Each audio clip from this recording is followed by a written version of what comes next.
My daughter waved at me with a big smile as the train left. It had been about 2 months since she last saw my husband, so she was really excited to visit him. As soon as she got on the train, I sent my husband a message. About 4 hours after I got home, my daughter called me. I had told her to call when she arrived, so I thought she was just letting me know. "Hello, Sarah, did you make it to San Francisco and meet your dad?" But instead of a happy reply, she sounded upset. "Mom, can you come pick me up, please?" What's wrong? I didn't get to see Dad." "What do you mean?" "I don't know, I haven't heard from him, and when I went to his house, some strange woman turned me away." "What?" "My name is Elizabeth. I have a family of 3, my husband, Henry, and our 11-year-old daughter, Sarah. I got pregnant with Sarah while I was still in college, so now, at 32, I've been a housewife for years. After she was born, my parents helped me finish school. Life wasn't easy at first because we married young, but Henry always said he had planned to marry me anyway. After graduating, Henry got a good job at a big company, his salary was decent, and we got to live in company housing, so we never struggled with money. We didn't have a romantic honeymoon phase, but we were happy. Our daughter brought us so much joy that it didn't matter. Henry loved Sarah and spent weekends taking care of her. Thanks to him, I got time to relax and see my friends. I felt lucky and had no complaints. Years passed, and Sarah started elementary school. By then, Henry had been working for the company for 7 years and got promoted. He worked longer hours but still made time for family trips on weekends. I thought life would stay this happy forever. But then, everything changed. One day, Henry's company decided to transfer him. Before, he had always refused to move because Sarah was young, but now that she was 11, that excuse wouldn't work anymore. This transfer was important for his career, and we had to accept it. His company was big, and they could replace him, but if he wanted to move up, he had to take this job. With Sarah soon going to junior high and high school, we knew we'd need more money for her education, so I agreed to the transfer, hoping it would help his career. The assignment was supposed to last 6 months. That didn't seem too long. Sarah was sad about not seeing her dad as much, but he promised to call her every day and visit on weekends. He reassured her, saying, "I'll always make time for you." Sarah believed him. She smiled and said, "I'll miss you, Daddy, but I'll be okay." So, my daughter and I sent him off with smiles on our faces. But now, standing on the phone, hearing her scared voice, I realized something was very wrong. About 3 days later, my husband called on a video chat and talked with our daughter for a long time. He called before she even had a chance to miss him. I laughed, thinking he seemed more like the child. It was heartwarming to see them chatting happily. I could tell they were really close. On the first weekend, he was too busy to visit, but the next week, he made time and came home on Friday. I was so grateful that, even with his busy schedule, he still made time for us. Our daughter was overjoyed to have dinner with him after so long. But after about 2 months, my husband started acting differently. At first, he would call Sarah every 3 days, but slowly, the calls became less frequent until he stopped calling altogether. I knew he was busy with work and had to take care of everything by himself. I also figured he was probably going out with colleagues after work. I didn't want to pressure him, so I didn't push him to call. But then, he barely contacted us at all. He came home less and less. I told Sarah that her dad was just busy, but I could see how sad she was, even if she didn't say it. Eventually, I asked my husband to at least call her for 5 minutes. He just said, "Oh, I'm sorry," but still didn't call. Sarah's birthday was coming up on Saturday. I hoped he would surprise us by coming home. She also thought, maybe Daddy will come home. But on her birthday, he didn't come. He didn't even call. Sarah was heartbroken. I was furious. I called him over and over, but he didn't answer. He never returned my calls either. Finally, after the 5th call, he picked up. "What's wrong? You've been calling a lot. What are you doing?" "What?" "It was Sarah's birthday today. It's Saturday, and you didn't come? You didn't even call her." "Oh, I'm sorry. I'm really sorry about that." Sarah had been waiting to see him. "Tell her I'm really sorry and happy birthday." That was all he said. No matter how much I argued, he just kept apologizing. Frustrated, I hung up, but I was still angry, so I sent him a message.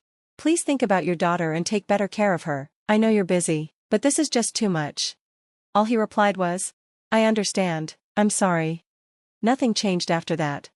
Another month passed, summer vacation started, and one day, Sarah told me, "If Dad won't come to see me, I'll go see him."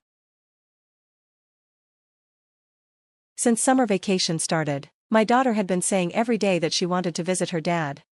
I decided to let her go alone this time. She was excited for a new experience and really wanted to see him. We live in Los Angeles, and my husband is in San Francisco. It's an easy train ride. I would drive her to the station, and my husband agreed to pick her up on the other end. Finally, she could see her dad again after 2 long months. On Saturday, I took her to the station and saw her off. She waved at me with a big smile as the train left. She must have been looking forward to this so much. After she got on the train, I sent my husband a message. 4 hours later, I got a call from her. It was noon, so I assumed she had already met her dad and had lunch. "Hello, Sarah, did you meet up with your father?" But instead of excitement, she sounded upset. "Mom, please come pick me up." What's wrong?" "I didn't see Dad." "What do you mean?" "I don't know, I haven't heard from him, and when I went to his house, some strange woman told me to leave." "What?" I couldn't believe what I was hearing, but first, I needed to get to my daughter. "Where are you now?" "I'm back at the station. I'm going to a fast food place to wait." I rushed to the station, got a ticket, and took the train to San Francisco. When I arrived, I saw my daughter's face, and she looked like she was about to cry. I took her to a nearby cafe and ordered pancakes to cheer her up. She seemed a little better after eating, so I asked her what happened. She told me that when she arrived, she couldn't reach her dad. She waited for 30 minutes, but he never showed up, so she decided to go to his house on her own. Since I had given her his address just in case, she used her phone to find the way easily.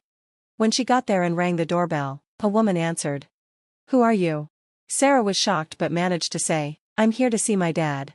But the woman told her, "Go home, you can't see him, you're in the way." Then she hung up without even opening the door. So, my daughter had no choice but to return to the station. I was furious. "If she told you not to see your dad, then we won't." I took my daughter home and immediately started packing to move out. When I told my parents what happened, they were furious too. They offered to let us stay with them until I could find a job. Later, my husband called. "I didn't see Sarah at the station. Did something happen?" I guess his girlfriend didn't tell him she turned his daughter away, but since he never even tried calling Sarah, I doubted he had gone to the station at all. I decided to play along. "Sarah got sick on the way there and had to come home. I just took her to the hospital. Sorry I couldn't call earlier." He just replied, "I see, I understand." That was it, no concern, no follow-up. I ended the conversation quickly. I was beyond angry, but I didn't have time to waste on him. His life was falling apart, and I was done trying to fix it. After that, I was ready to teach my husband a lesson. First, I packed up his things and sent them to his address. Then, I received the results of the investigation I had ordered from a detective agency, with solid proof of his affair. I sent everything, including a certified letter, to his workplace. A few days later, everything must have reached him. Then, my phone rang. It was my husband, furious. "What the hell are you doing?" "Oh, just letting everyone know what you've been up to." "You've got to be kidding me, this is a huge problem." Of course, that was the point. "And why did you send my stuff here? I don't need it, and I don't pay rent there anymore."